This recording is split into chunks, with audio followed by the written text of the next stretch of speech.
অনেকদিন যাবত বাংলাদেশে হচ্ছিল।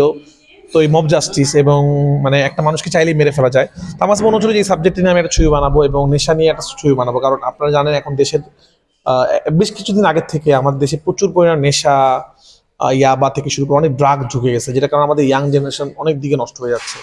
এবং কি প্রচুর ফ্যামিলিতে যারা বেশি রিলেট করতে পারবেন, যাদের ফ্যামিলি অথবা কারো কাজিনের মধ্যে বা কারো আত্মীয় স্বজনের মধ্যে যদি কেউ আসলে নেশাগ্রস্ত থাকে, তারা জানে রিহাবে কি হয়, কিভাবে তারা একটা ফ্যামিলি কিভাবে ধ্বংস হয়ে যায় আসলে।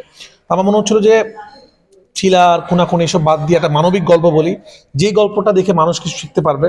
এবং আমার বিশ্বাস, আমি যখন জানোয়ার বানিয়েছিলাম রেপের বিরুদ্ধে, আমি যখন পরকীয়ার বিরুদ্ধে বানিয়েছিলাম সুড়ঙ্গ, এবং ফ্রাইডেও বানিয়েছিলাম একটা নারী নির্যাতন নিয়ে বানিয়েছিলাম ফ্রাইডে, তো এটা আমি বানিয়েছি মাদকের বিরুদ্ধে, মব জাস্টিসের বিরুদ্ধে। আমার এই ছবিটা দেখার পর একজন মানুষও যদি নেশা ছেড়ে দেয়, এটা আমার আসলে সার্থকতা আসলে আমার বলতে চাইবে। আসলে প্র্যাকটিস গ্রাউন্ড না, ওটিতে আসলে প্রেশার থাকে না, কারণ সিনেমা হলে আপনারা তো অনেক প্রেশারে ফেলে দেন। এই সিনেমা কত বাজেট, কত টাকা উঠলো, অনেক প্রিপারেশন, অনেক প্ল্যান থাকে, অনেক কিছু করতে হয় সিনেমার জন্য। কারণ আর আমার সিনেমা আলহামদুলিল্লাহ মানুষ যেভাবে দেখে, টিকিট পাওয়া যায় না, অনেক এক্সপেকটেশন নিয়ে আসে আর কি ঈদের সময়। তো ওটা অনেক কিছু মাথায় নিয়ে বানাতে হয় আসলে, যে গান বাজনা সবকিছু। ওটিটিটা কি হয়, মনের মতো বানানো যায় আর কি, আমি যা চাচ্ছি একদম বাজানো। আমার এই গল্প, এই ছবিটা কিন্তু স্লো, কিন্তু আপনার ভালো লাগবে আসলে। তো এটা কিন্তু সিনেমা হলের ছবি না। তো আমার যে গল্পগুলো আমার বানাতে ইচ্ছা করে, আমার মনে হয় এটা আমি ওটিটিতে বলবো, সেটা আমি ওটিটিতে বলি। কিছু গল্প আমার মনে হয় এটা আমি সিনেমা হলে বলবো, সেটা সিনেমা হলে বলি। তো আমি আসলে সিনেমা বানাতে খুব এনজয় করি। এটা আমি কখনো ওটিটি, কখনো সিনেমা হল এটা বানা যেতে চাই। হ্যাঁ, 4 তারিখে ওটা ঘোষণা দিব, আপনাদের সবাইকে ইনভাইটেড, দাওয়াত। 4 তারিখে লোকেশনটা জানিয়ে দেওয়া হবে, মেবি মগবাজার আশপাশেই।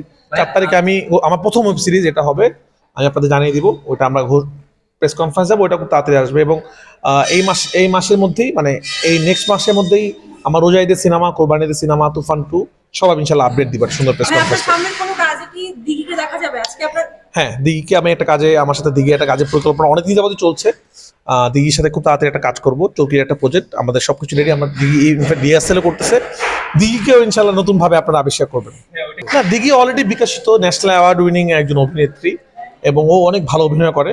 কি হয়, অনেক সময় অনেক ভালো সুযোগের অভাবে মানুষ তার প্রতিভা দেখাতে পারে না। যে ইমনের এই ছবিটা দেখে সবাই বলতেছে ওর লাইফের বেস্ট ছবি, মানে ওটিটি বা সিনেমার থেকে অনেক ভালো হয়েছে, অথচ ইমন তো অভিনয় তো ইমনই করছে, কেউ হয়তো এতদিন এই অভিনয়টা বের করতে পারে নাই। তো আমার মনে হয় দিঘি অনেক ভালো অভিনেত্রী, দিঘির অনেক ভালো ভালো যদি ডিরেক্টর পায়, দিঘি অনেক বেটার করবে। তো আমি খুব এক্সাইটেড দিঘির সাথে কাজটা নিয়ে। আই হোপ নতুন একটা দিঘিকে মানুষ দেখতে পাবে। এটা নিয়ে তখনই বলতে পারবো যখন আমরা স্বাধীনভাবে সিনেমা বানাতে পারবো। মাত্র তো হলো, আমাদের সবার দাবি ছিল যে আমাদের মনের ইচ্ছা মতো সিনেমা বানাবো, আমাদের সিনেমা ব্যান্ড হবে না, আমাদের সিনেমা নিয়ে কেউ বন্ধ করে দিতে পারবে না।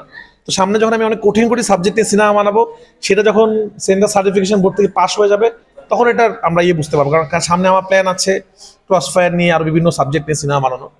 তো সেটা যদি ঠিকঠাক মতো আমরা বের করে ফেলতে পারি, তাহলে বুঝবো যে না, এই সার্টিফিকেশন বোর্ডটা আমাদের জন্য দরকার, কারণ আমরা নির্মাতা হিসাবে স্বাধীনভাবে সিনেমা বানাতে চাই আসলে।